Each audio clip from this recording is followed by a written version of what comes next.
এই তিনটি নিউজ দেখেন। একটা, বিএনপি নির্বাচন নিয়ে ঈদের পরে আন্দোলনের কৌশল যেন প্রফেসর ইউনূসকে চাপে রাখা যায়। ইন্ডিয়ার বক্তব্যে বাংলাদেশে অন্তর্ভুক্তিমূলক নির্বাচনের মধ্যে দিয়া সব বিষয় নিষ্পত্তি চায় ভারত, যেন বাংলাদেশ ভারতের একটা প্রদেশ। আর ওয়াকারের ডিসেম্বরের মধ্যে নির্বাচন হওয়া উচিত। মিল দেখতে পান? হ্যাঁ, মিল হচ্ছে এদের মধ্যে একটা কমন জিনিস, ডিসেম্বরের মধ্যে নির্বাচন। আমি বলছি ওয়াকার, বিএনপি, আওয়ামী লীগ আর ইন্ডিয়া এই সাইডটা মিলে একটা ঐক্য হয়েছে। এই ঐক্যের লক্ষ্য হচ্ছে প্রফেসর ইউনূসকে তাড়ানো, ভাগানো তাড়াতাড়ি। এতে চার পক্ষেরই লাভ। রাষ্ট্রটায় কোনো সংস্কার হবে না, যা আগে ছিল তাই থাকবে।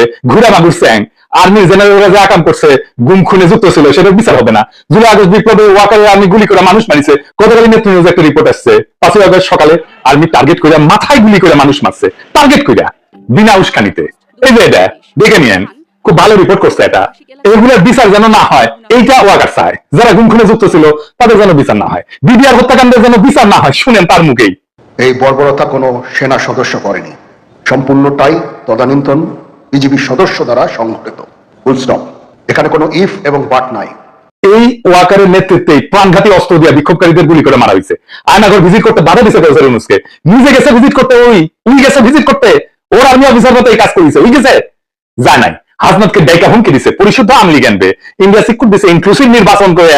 ওয়াকার এরপর থেকে ক্যা হুয়া করে সিকুর দিচ্ছে ইনক্লুসিভ নির্বাচন করে। এই ঐক্যে বিএনপির কি লাভ?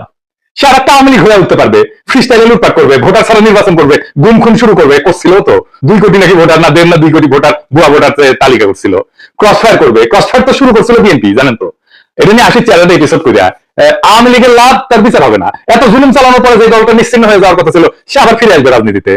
75-এর পরে ফিরে আসছে যেভাবে সেভাবে। আর ইন্ডিয়া, হাসিনা যা দিছে, যা ইন্ডিয়া সারা জীবন মনে রাখবে, সেটা অব্যাহত থাকবে। সে নদী শুকাবে, সীমান্তে বাংলাদেশের নাগরিক মারবে, বাংলাদেশের বাজারে তার পণ্য বেচবে, ভোমা পেঁয়াজ খাওয়াবে 300 টাকা কেজিতে। তারপরে বলবে তোমাদের রান্নাঘরে চলে না আমাদের খাবার ছাড়া, আমরা তো তোমাদের খাওয়ায় বাসায় রাখতেছি। রোগী ধরে নিয়ে যাবে ইন্ডিয়ায়। তারপরে বলবে আমাদের এখানে না আসলে তোমাদের গতি কি? চিকিৎসাই তো হবি না তো করে। বাংলাদেশের চাকরির বাজারে সব টপ পজিশন গুলো নিয়ে নেবে, আর কি ট্রানজিট নেবে বাংলাদেশের মধ্যে দিয়া। এই তো প্রফেসর ইউনূস অসংখ্যবার বলছে ডিসেম্বর থেকে জুনের মধ্যে নির্বাচন দিবে। এই সময়টা লাগবে তার সংস্কার করতে, এটা সহ্য হতেছে না। কারণ সংস্কার করলে তো সেই রাষ্ট্রে যথেচ্ছাচার চালানো যাবে না, ভারতীয় আধিপত্য চালানো যাবে না, লুটপাট চালানো যাবে না, আয়না ঘর বানানো যাবে না। এই সংস্কার কেন দরকার একটু বুঝে দেখি, আসেন। রাষ্ট্র কিছু প্রতিষ্ঠানের মিলিত শক্তি। একটা বিল্ডিং যেমন থামের উপরে খাড়ায় থাকে না, রাষ্ট্র দাঁড়ায় থাকে ইনস্টিটিউটের উপরে।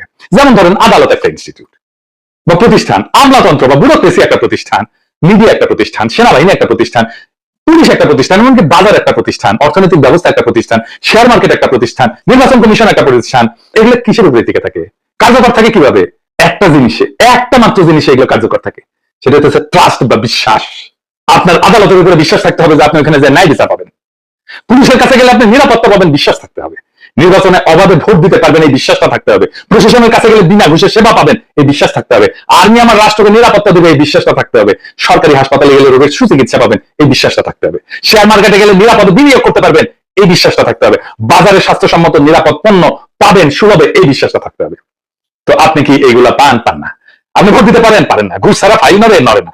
বাজার ফাংশন করে না। আপনাকে চাঁদা দিতে হয় ব্যবসা করার জন্য। ব্যাংকে টাকা রাখলে লুট হয়ে যায় সেই টাকা। শেয়ার মার্কেটে আপনার টাকা লুট হয়ে যায় বছরের পর বছর। ওয়াকার বলে আর গুলি চালাবে না সেনাবাহিনী, আর সেই দিনই নিরস্ত্র শান্তিপূর্ণভাবে বিক্ষোভ করা মানুষকে টার্গেট করে মারে ওয়াকারের সেনাবাহিনী। তো বিশ্বাস আছে? থাকে না। যে সেনাবাহিনী দেশ রক্ষা করার কথা, সে আয়না ঘর বানায় ক্যান্টনমেন্টের মধ্যে, সেখানে পশুর মতো বন্দি করে রাখে মানুষদের দিনের পর দিন। আর কত বলবো? তো এই বিশ্বাসটাই ডেমোক্রেসি। শুধু ভোট দেওয়াটা ডেমোক্রেসি না, ভোট ডেমোক্রেসির একটা পার্ট। হাসিনা যে শুধু ভোট দিতে দেয় নাই তা না, সে ইনস্টিটিউট গুলোকে ধ্বংস করছে, ফলে রাষ্ট্র নাই হয়ে গেছে, ভেঙ্গে পড়ছে একেবারে। এইগুলা থেকে বিশ্বাস বা ট্রাস্ট নাই করে দেওয়া হয়েছে। সে বিশ্বাসকে প্রতিস্থাপন করছে কি দিয়া? ভয় দিয়া, টেরর দিয়া। ডেমোক্রেসির মধ্যে বিশ্বাসকে ভয় দিয়া প্রতিস্থাপন করিয়া স্বৈরাচার হয়, ফ্যাসিবাদ হয়। আপনি চিন্তা করে দেখেন, আপনার জীবন কাটতে ভয়, সারাক্ষণ ভয়, চাকরির ভয়, সম্পদ হারানোর ভয়, অপমানের ভয়, জেলে যাওয়ার ভয়, গুম হওয়ার ভয়, মাস্তানির শিকার হওয়ার ভয়। সরকারের টাইম লাগতেছে কেন সামাল দিতে? কারণ ভয় দিয়ে তো প্রেসিডেন্ট শাসন করতেছে না, আর ইনস্টিটিউট গুলো তো দাঁড়ায় নাই। এই যে গ্যাপ, এই টাইমে রাষ্ট্র এই অবস্থাতেই থাকবে। সেজন্যই সংস্কার। এই সংস্কার না হলে ভয় দিয়ে শাসন করতে হবে, যেই আসুক ক্ষমতায়। তাই বলি যে বিএনপি স্বৈরাচার হয়ে উঠতে হবেই, মাপ নাই যদি রাষ্ট্রের সংস্কার না হয়। এই সংস্কারে বাধা দেওয়ার জন্য ইন্ডিয়া আর বিএনপি উর্দি পড়া মাস্তান নিছে। সে হইতেছে ওয়াকার। ওয়াকার সেই উর্দি পড়া মাস্তান ইন্ডিয়া আর বিএনপি।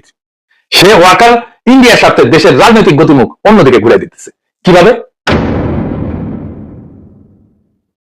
আমরা জানি ইন্ডিয়া ওয়াকার হাসিনার বোন জানাই। শুধু তাই না, সে একজন ইন্ডিয়া অনুরাগী ব্যক্তি। আওয়ামী লীগকে অন্তর্ভুক্ত করে ভবিষ্যতে জাতীয় সংসদ নির্বাচন সম্পন্ন করার জন্য প্রায় প্রকাশ্যেই বলছে। ওয়াকার নিয়মিত ইন্ডিয়ার সেনাপ্রধানের সাথে কথা বলে তার পরামর্শে কাজ করে। শুনেন ইন্ডিয়ার সেনাপ্রধানের কণ্ঠেই শুনেন। I'm in touch with the chief of Bangladesh during the time of when this changeover took place. I was in constant touch with him, and even thereafter, in November 24, we had a video conference also. As far as the military cooperation is concerned, is again going up in the same way. Our officers have moved there for the NDC also. There is no let up on that side.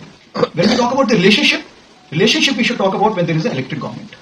So as of now, the relationship is with the military is well and perfect.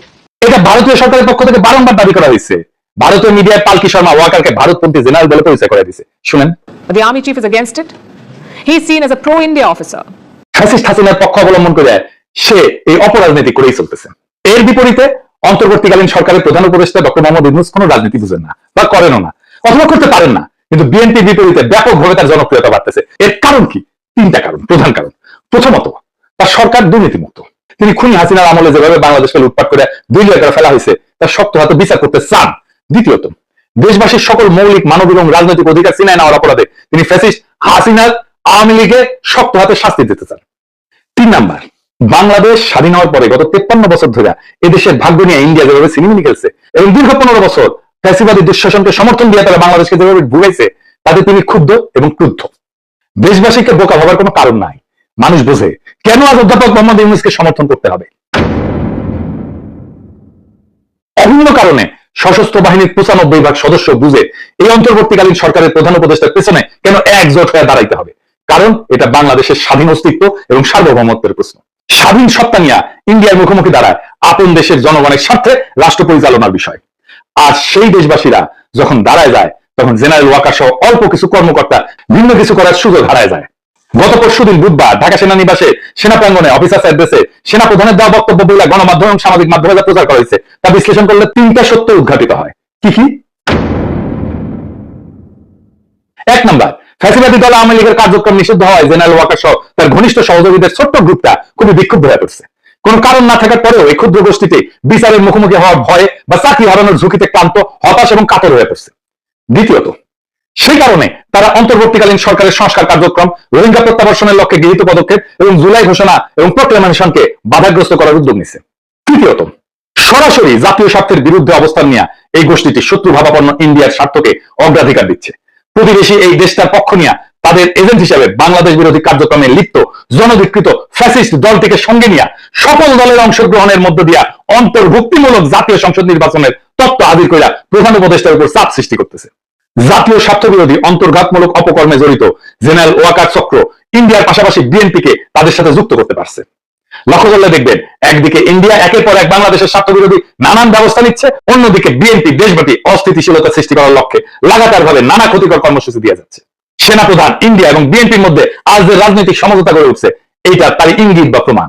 শুধু তাই না, দেশবাসী বিস্ময়ের সঙ্গে লক্ষ্য করতেছে মাঝে মধ্যেই জেনারেল ওয়াকার চাকরিজীবী হিসেবে তার সরকারি চাকরির কাজের সীমানা অতিক্রম করে রাজনীতি নিয়ে বিতর্কিত মন্তব্য করে যাচ্ছে।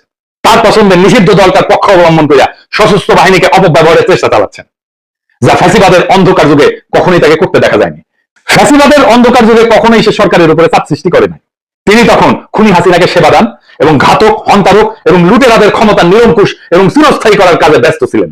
বিগত মাসগুলোতে ইন্ডিয়ার পত্রপত্রিকায় বাংলাদেশের রাজনৈতিক পরিস্থিতির ব্যাপারে যে সমস্ত বৈরী সংবাদ বিশ্লেষণ প্রকাশিত হয়েছে, এর অনেক কিছুই গত বুধবার সেনাবাহিনী প্রধানের কণ্ঠে উচ্চারিত হয়েছে। এতে বাংলাদেশ রাষ্ট্র, অন্তর্বর্তীকালীন সরকার এবং জুলাই গণ অভ্যুত্থানের প্রতি তার আনুগত্য নিয়ে দেশবাসীর মনে গভীর প্রশ্ন সৃষ্টি হয়েছে।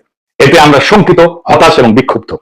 উদ্ভূত পরিস্থিতিতে আমরা অন্তর্বর্তীকালীন সরকারের প্রধান উপদেষ্টা অধ্যাপক মোহাম্মদ ইউনূসের কাছে দাবি জানাচ্ছি, গত বুধবার সেনা কর্মকর্তাদের উদ্দেশ্যে দেওয়া সেনা প্রধান জেনারেল ওয়াকারুজ্জামানের বক্তব্য অতি সত্বর রেডিও, টেলিভিশন সহ গণমাধ্যমে প্রকাশ করুন।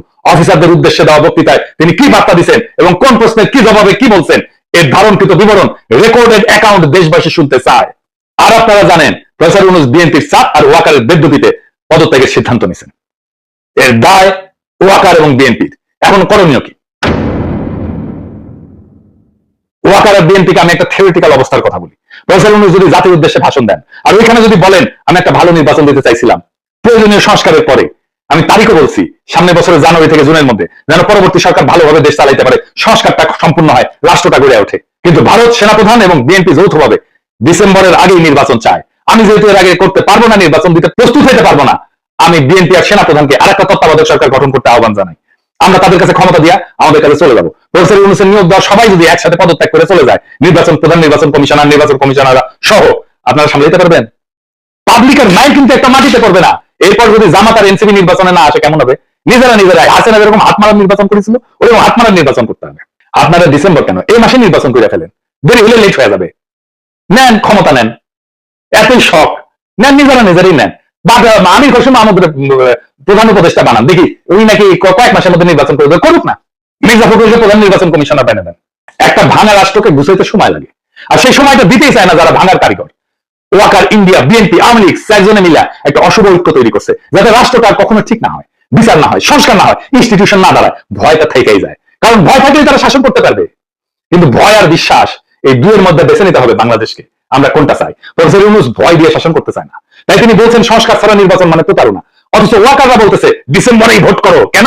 কারণ জনগণ যদি একটু সময় পায়, যদি ইনস্টিটিউট দাঁড়ায় যায়, যদি মানুষ বুঝে পারে তার অধিকার কি, তাহলে আর ভয় দিয়ে শাসন করা যাবে না। ওইখানেই তাদের ভয়।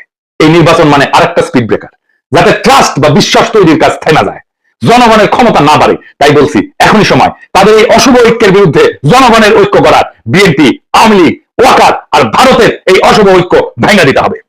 প্রফেসর ইউনূসকে সময় না দিলে এই রাষ্ট্রে শুধু সরকার বদলাবে, শাসন বদলাবে না, শুধু মুখ বদলাবে, হিংসা আর লুটপাটের কাঠামো থাকবে আগের মতোই। তাই প্রশ্ন একটাই, আপনি কি ভয় দিয়ে শাসিত হতে চান, নাকি বিশ্বাসের উপরে দাঁড়ানো একটা স্বাধীন গণতান্ত্রিক রাষ্ট্র চান? উত্তর শুধু আপনার না, পুরো জাতির। এবং যদি জাতি ঠিক করে, তবে এই ডিসেম্বর তাদের ডিসেম্বর হবে না, আমাদের হবে। ইনকিলাব জিন্দাবাদ।